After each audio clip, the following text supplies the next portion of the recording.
ንመዘካር ጸሎተ ፍትሓትን ዱዓን ተኻይዱ ሕጂውን ጸብጸባሉና ዳይዲ በነሶሚ አዳፋርስ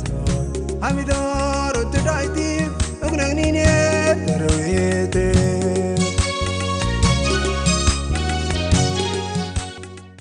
መንተናጥነትን ምኽባር ልኡላውነትን ዝተበጀው ጀጋኑ ሰማዕታት ንምዝካር ብ19 ሰነ ኣብ መላእ ሃገር ኣብ ዝርከባ መሳጊድን ኣብያተ ክርስቲያንን ዱዓን ጸሎተ ፍትሓትን ተኻይዱ ኣብ ከተማ አስመራ ቤተ ክርስቲያን ደብረ ሳህለ ቅዱስ ሚካኤልን መስጊድ አልኩላፋ ራሺድን ኣብ ዝተኻይደ ዝኽሪ ሰበስልጣን መንግስትን ግንባርን ከምኡን በአሽሓት ዝቁጠሩ ዜጋታትን ተረኺቦም ነይሮም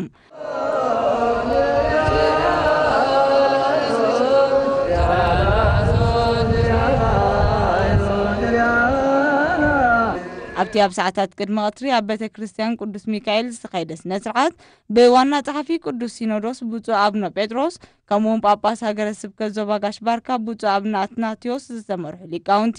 ካብ ዝተፈላለዩ ኣብያተ ክርስቲያን ዝተዋጹ ውልደ ክህነትን በአሽሓት ዝቁጠሩ ምእመናንን ጸሎተ ፍትሓት ኣብጽሖምን ጸሎተ ንስሓ ተነቢቦን